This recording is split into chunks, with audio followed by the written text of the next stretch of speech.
Good morning दोस्तों। आज एक मॉर्निंग स्टोरी मैं आपके साथ शेयर करना चाहता हूँ। आई होप कि आपको ये पसंद आएगी। आइए कहानी शुरू करते हैं। कहानी कुछ ऐसी है कि एक बार जंगल में 3 पेड़ आपस में बात कर रहे थे। तीनों पेड़ों ने आपस में ये बात की कि आखिर तुम आपस में बनना क्या चाहते हो, क्या करना चाहते हो, अपनी लाइफ में क्या पाना चाहते हो। तो पहला पेड़ कहता है कि मेरी लकड़ी बहुत हल्की है, मैं चाहता हूँ कि मैं एक नाव बनूँ, एक ऐसी नाव जो एक महान राजा को सहारा दे और एक बड़े से युद्ध में मैं राजा की मदद करूं और उस नाव की लकड़ी के रूप में जिस पे राजा खड़ा होगा, राजा मेरे लकड़ी के ऊपर हाथ रख के बड़े बड़े ऑर्डर दे और मैं चाहता हूं कि मैं एक नाव के बहुत बड़े जहाज, जंगी जहाज का हिस्सा बनूं। तो दोनों पेड़ों ने कहा है तो बहुत अच्छा सपना है तुम्हारा, बहुत अच्छा तुम्हारा टारगेट है। दूसरे पेड़ ने कहा कि यार देखो, मेरा तो ऐसा है कि मेरी लकड़ी बहुत फिनिशिंग वाली है, मैं चाहता हूँ कि मैं एक संदूक बनूँ, बॉक्स, और उस बॉक्स में लाखों करोड़ों के हीरे जवाहरात रखे जाएं। इतने बहुमूल्य जवाहरात मेरे पास हो जितना दुनिया में किसी और संदूक के पास ना हो। तो सभी पेड़ों ने ये कहा कि यार तुम्हारा सपना भी बहुत अच्छा है, आशा है कि तुम्हारा सपना पूरा होगा। अब बारी आती है तीसरे पेड़ की। तीसरा पेड़ कहता है कि ना तो मेरी लकड़ी हल्की है और ना ही मेरी लकड़ी फिनिशिंग वाली है, मैं बहुत भारी हूँ और मैं चाहता हूँ कि मैं किसी मंदिर का पिल्लर बनूँ। जब तक मेरे अंदर जान रहे तब तक मैं इस मंदिर की छत को अपने ऊपर उठाए रखूँ, और मैं बहुत मजबूत हूँ और बहुत भारी हूँ, तो मैं चाहता हूँ कि मैं किसी मंदिर का धार्मिक कार्य में उपयोग में आऊँ। इस प्रकार से तीनों पेड़ों ने आपस में अपनी अपनी बातें रखी और जिंदगी के सफर में कि अब आगे क्या होता है उसका इंतजार करने लगे। एक दिन आया जब जंगल में लकड़हारे आए। लकड़हारों ने पेड़ों को काटना शुरू किया और इन तीनों पेड़ों का नंबर भी आ गया। यहाँ से इन तीनों पेड़ों की जिंदगी का सफर शुरू होता है। अब होता यह है कि तीनों पेड़ों को काट कर गाड़ी में डालकर गोडाउन पे रख दिया जाता है। एक दिन आता है जब एक व्यक्ति गोडाउन मालिक के पास आता है और कहता है कि मुझे लकड़ी चाहिए। वो गोडाउन मालिक उस आदमी से पूछता है आपको कैसी लकड़ी चाहिए। तो कहता है मुझे हल्की और मजबूत लकड़ी चाहिए। गोडाउन मालिक उसको कहता है पसंद कर लीजिए। उस पहले पेड़ की किस्मत आज जागने वाली थी जिसने कहा था कि मुझे नाव बनना है। वो आदमी आता है, उस लकड़ी को पसंद करता है और कहता है कि हाँ मुझे ये वाली लकड़ी निकाल दो।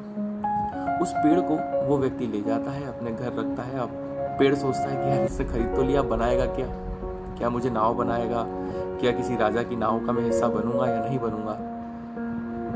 समय आता है कि वह व्यक्ति उस पेड़ को चीरता है और उसकी लकड़ियों से नाव बनाता है और एक छोटी सी नाव बनाता है और उस नाव का उपयोग करके वो जनता को इस कोने से उस कोने पर ले जाने का काम करता है। पेड़ सोचता है कि चलो यार, राजा के लिए नाव ना बन सका तो क्या हुआ, नाव तो बना, कुछ तो सपना पूरा हुआ। वो संतुष्टि कर लेता है। ऐसे ही एक वक्त आता है जब दूसरे पेड़ की बारी आती है। एक व्यक्ति आता है और कहता है कि मुझे लकड़ी चाहिए। वो लकड़ी ले जाता है, लकड़ी के पटिये बनाता है और उसे एक कबाड़ खाने जैसा संदूक बनाता है और उस संदूक में भूसा भर देता है। दूसरा पेड़ कहता है यार किस्मत में हीरे जवाहरात मांगे थे और मुझे भूसा मिला, पर खैर मैंने संदूक बनने का सोचा था तो चलो कम से कम ये संतुष्टि तो है कि मैं संदूक बन पाया। समय बीतता जाता है, उस तीसरे पेड़ का नंबर ही नहीं आता।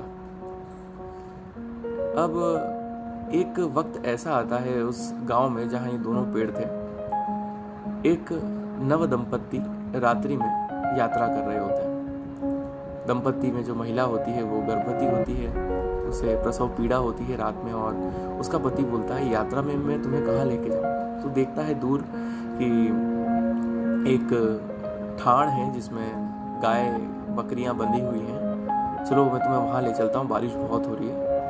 तो वो वहाँ उसे बिठाता है। उसी दौरान प्रसव पीड़ा की वजह से उसे बच्चा जन्म हो जाता है। वो देखता है कि इस बच्चे को कहाँ रखूँ, तो वो अपने गर्दन का गमछा निकाल के उस बड़े से संदूक में जिसमें भूसा भरा हुआ था, चारा भरा हुआ था, उसमें अपना कपड़ा बिछाता है और अपने बच्चे को रख देता है। कुछ समय बाद जो महिला रहती है प्रसव पीड़ा के कारण उसकी मौत हो जाती है, पर वो बच्चा जीवित रहता है।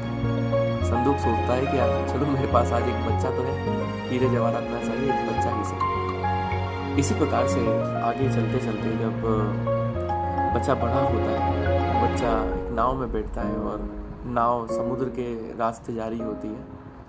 अचानक समुद्र की लहरों की वजह से नाव का बैलेंस बिगड़ जाता है और समुद्र में तूफान आ जाता है। बच्चा छोटा रहता है तो सभी नाविक कहते हैं कि बच्चा किसका है, सो रहा है, इसको उठाओ, तूफान आने वाला है, इसको जगाओ, इसको कहो कि नाव को टाइट पकड़ ले। बच्चा अपनी नींद परेशान होने की वजह से उठता है और नाव के जो बॉर्डर होती है, किनार होती है, उसको पकड़ता है और खड़ा होकर कहता है कि हे देवता, हे प्रभु, इस तूफान को शांत कर दो, मुझे नींद आ रही है, मुझे सोने दो। जैसे ही वो बच्चा ऐसी बात बोलता है, तूफान शांत हो जाता है और बच्चा सो जाता है। नाव सोचती है कि वाह, मैं तो एक राजा या सेनापति सोच रहा था, मेरे पास एक चमत्कारी बालक है, इसकी बात तो देवता भी मानते हैं। नाव खुश होती है कि चलो, सेनापति या राजा ना सही, एक बालक ही सही, जिसमें कुछ तो शक्ति है।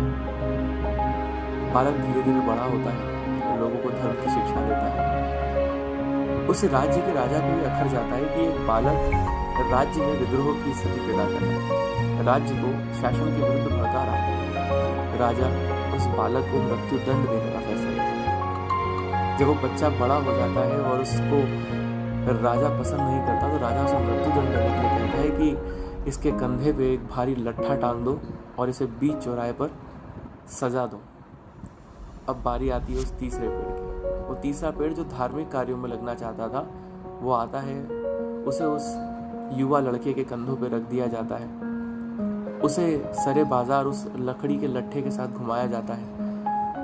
लकड़ी का पेड़ रोता है कि यार, मैं कहाँ धार्मिक इंसान था, तुमने मुझे कहाँ किसी को सजा देने के काम में उपयोग कर लिया। उस पेड़ को जमीन में गाड़ के खड़ा किया जाता है और उस इंसान को उस पेड़ पे सूली चढ़ा दिया जाता है।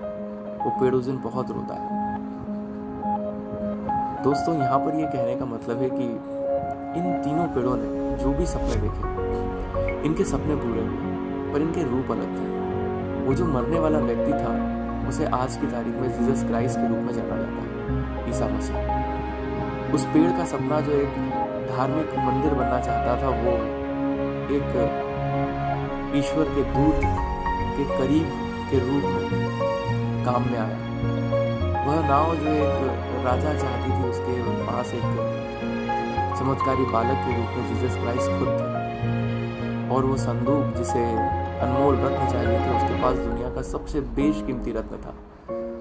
सपने सबने देखे, सपने सबके पूरे हुए, उनका रूप अलग था। आप भी सपने देखिए, सपने जरूर पूरे होंगे। आप किस हालात में हैं, आप क्या हैं, आप कौन हैं, मायने नहीं रखता। मायने रखता है आपका सपना, और अपने सपने के लिए काम करते हैं। तल्लीनता से अपने सपनों के लिए काम कीजिए। आई होप आपको कहानी पसंद आई होगी। मिलते हैं अगली कहानी के साथ, तब तक के लिए बाय बाय। अगर आप चैनल पर नए हैं तो सब्सक्राइब करना ना भूलें। Thank you.